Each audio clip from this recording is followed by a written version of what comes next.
pretending to be relevant. He's like, I'm Mark Henry, I'm I'm like the strongest man in the world, and Stephanie's like, I mean, you're here. Hello, Mark.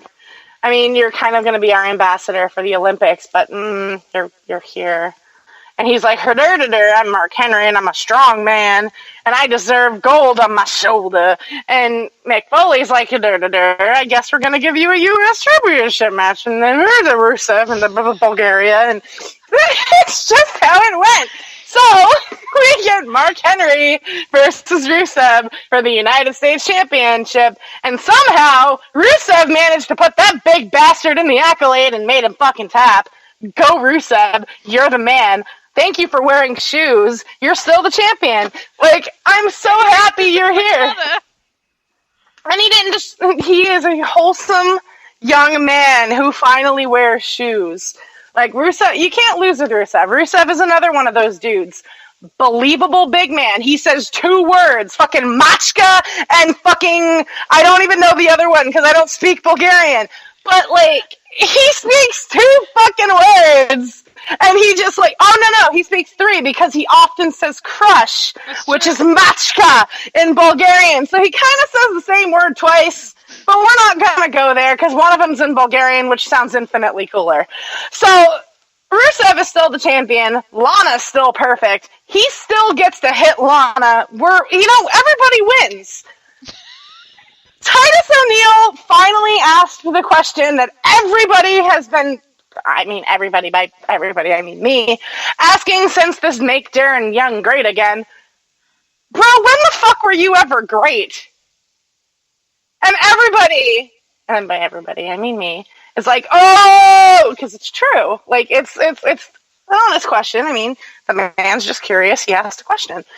So, we get Titus O'Neil versus Darren Young. And Titus O'Neil beats Darren Young. So, make Darren Young great again. Herp-a-derp-a-derp. Not really all that great. Nia Jax beat a female Hammenegger, Ariel Monroe, who apparently had a bad thigh tattoo, according to Mary Kate. I love that comment. That was so it was so catty, and it gave me life. I mean, if you want to see these comments, you need to join the discussion. Yeah, seriously. So, honestly, some of Mary Kate's candor is like the greatest thing you'll ever read. Seriously. So on the Facebook page, you can read all of the discussion from Raw, all of the discussion from SmackDown, all of the discussion from NXT, and all of the mental breakdown from the Cruiser. It wasn't even a discussion by like the second match of the Cruiserweight Classic because we're all just like everywhere, and it was fine. Like it was fun. Go read it. You'll love it. You'll thank us. I am like talking really fast. I'm super sorry. The New Day, inappropriate fruit comments too, which made me. I love them so much. They're so ridiculous. They beat Luke Gallows and Carl Anderson, but you would never know it because they were left for dead at ringside by Luke Gallows and Carl Anderson. That's pretty true. Cesaro defeated Sheamus. Jinder Mahal returned. 2-man band, baby! That didn't last long. And then he just made Heath Slater his bitch and earned a Raw contract. Because Mick Foley tried to break the band up. He tried to be fucking Yoko Ono, and he actually succeeded because Jinder Mahal just completely fucking floored Heath Slater, and I was like, screw you, buddy. That is literally the only word you could use to describe what happened. Yeah, right? Seth Rollins defeated Randy Orton in North Korea and attacked fucking Kim Jong-un. And, the world is now, in World War III. Yada, yada, yada. One RKO to get the Viper Veil. And, Brock Lesnar was laid out and whatever. No one cares. And by no one, I mean me. And me.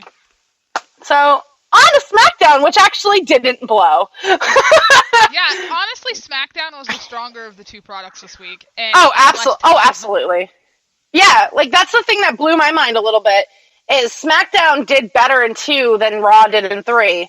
So it definitely shows you that, quality over quantity all day, every day. So Bray Wyatt is perfect. Oh I mean, God, yes. we're just gonna throw that out there. He goaded Dolph Ziggler into a match on SmackDown, and I use the term goaded because he saw him coming. Like, Dolph Ziggler just had, his "I'm the best" and "Dean Ambrose is gonna respect me because I was here and I had a hard time and I'm really good at this and I'm a super wrestler and I'm really great" kind of attitude. And then Dean Ambrose is just like, I mean, you said okay. You described that and said that in such a tone that I thought you were Nikki from the Spirit Circle for a second. Fuck yes. So apparently crossed into so John Moxley thank you for the correction. Pretty much just telling Dolph, you're alright, bro, but I'm gonna fucking kill you when SummerSlam comes around. I hope you're okay with that. And, Ziggler's like, no, because I used to be a cheerleader, and I'm going to jump over your shoulders, and I'm going to cheer my way to a win. So, out comes Bray Wyatt to just be Bray Wyatt, which is perfect. And he goads Ziggler into a match, and Ziggler's over-emotional, because he used to put cocaine in his Starbucks. And so we get a main event of Dolph Ziggler versus Bray Wyatt. If Dolph Ziggler wins, he goes to SummerSlam to face Dean Ambrose. And if he loses, Bray Wyatt goes on to face Dean Ambrose for the championship in an Asylum match, clearly, because that's the only way that would ever be fucking handled.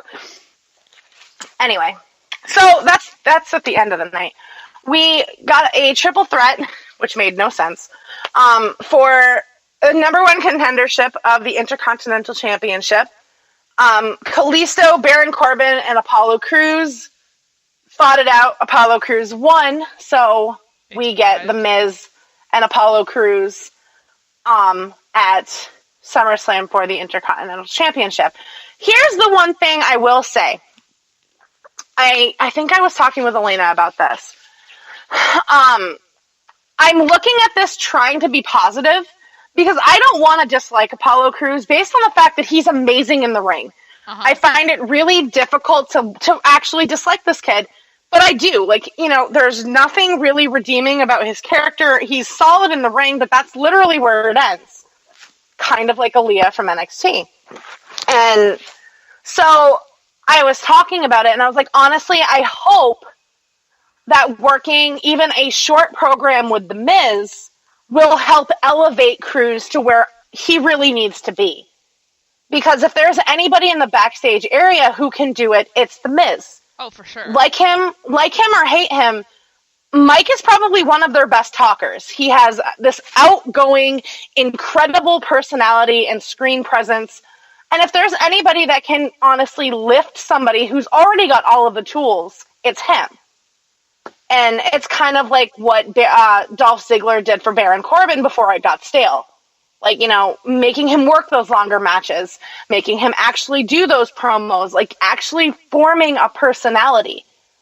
That's crucial into being successful in this sort of situation. So my hope is that Apollo Crews does benefit from working a program with The Miz, and it's not just some wham bam one and done. I do want to see him successful because he is so good in the ring. And I don't want to just sit here every show and just diss him because I do think that he's an amazing talent. I just don't like him all that much. The thing that bothers me the most is he smiles way too much for a black man. Oh, fuck yeah. This dude needs somebody to just take a plunger to his face. I'm just sick of your smiling. Stop it. It's racist the way I put it, but seriously, there's no smiling in wrestling. Stop it. Pretty much. So Eva Marie, God save the Red Queen. Oh my God. Comes out. I don't give a fuck if you like her or not. To each their own. To each their own. It's apples and oranges. Julie and I love Eva Marie because she has such a fucking beautiful heel presence without even trying. And the comparison has been made before. Candace makes the comparison, and I 100% agree. Eva Marie is this era's Trish Stratus in the sense Trish was hired for her looks too. Yep. And a lot of people like to forget it because Trish Stratus is like fucking, you know, the second coming of Jesus in women's wrestling. But Trish was hired for her looks. She was a valet. She was legitimately useless until she was pretty much self-forced to train to become a wrestler. And that is the only reason Trish benefited. Like, that is the only reason she was the diva of the decade. That is true, and I will guarantee you 10-1, if the WWE hadn't created Total Divas, and if the WWE hadn't gone that whole way of putting Eva Marie up there in the main roster already without any experience whatsoever, she would be fine now. People would like her. But it's the exposure that she had without any of the talent, because, like it or not, the WWE fan base, they will eat people alive. Oh, yeah. I've seen that at NXT events. It's brutal. So, you know, if you don't like her, that's fine, but respect the fact that other people do. That's all I care about, because for sure. I don't like the Bellas, but Candice looks up to Nikki Bella so much, and I think that's the cutest thing, and, you know, if you like them, fine. You know, it's the whole melting pot of being a wrestling fan. Not everybody's gonna like who you like, but as long as you're respectful and tolerant, everybody can get along. Yeah, like, we actually had that sort of discussion in one of the chats this week. Because, you know, I believe it was Mary Kate, who is a huge Apollo Crews fan. We aren't. You know? And, you know, she's also a fan of Nikki Bella. We're not. And she doesn't like Baron Corbin, but we do, so... Yeah. And it's like, when you start insulting people to people that you claim are your friends, or people that you know, share a love, like professional wrestling with, you actually alienate the people that are trying really hard to have something in common with you. And it's like, you don't have to like everybody. That's part of what makes this sport so insane, is you're not going to like everybody. You're not supposed to. But don't insult what other people like. Like, Julie and I love Eva Marie. And I like her for all of the reasons that everybody hates her. I like the fact that, you know, personally, I love the fact that she actually has trained and actually has tried to get better in the ring. Go ahead and insult her all you want to, but she is literally this gen's Trish Stratus. You can fucking deal with it. That is literally what it comes down to, brass tacks. She was hired for her looks. She was thrust into the limelight way before she was ready. Everybody hated her. Let's refresh. Everybody hated Trish, too. And then, lo and behold, she becomes the second coming of fucking Jesus because she can wrestle a match. In contrast, though, in this day and age, I honestly think the turnabout for Eva is probably never going to happen because of what happened.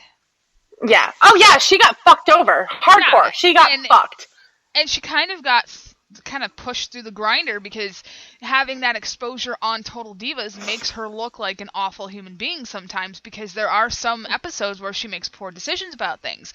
But a lot of people forget Total Divas is scripted, Total Divas is edited, so it makes certain things look like other things it's not. It's every freaking reality show, you people. Just fucking relax. Seriously. But anyway, so she was slotted to have a match against Becky Lynch, but she got hurt. And we were devastated that the Red Queen was hurt. We hope the best for Eva Marie, and we hope that she gets well soon so she can come back and be the Red Queen that we know she is. Hashtag all red everything. But anyway, so we had a meltdown at this point in the night. The vaudevillains come to the ring. They are beautiful and wonderful as always, but my heart was elsewhere. The debut on SmackDown of American Alpha. God save the Queen, American fucking Alpha. Not enough hands. Not enough hands. Dude, we are so high on American Alpha. They come in, they wreck house, they're perfect, and they defeat the Vaudevillains with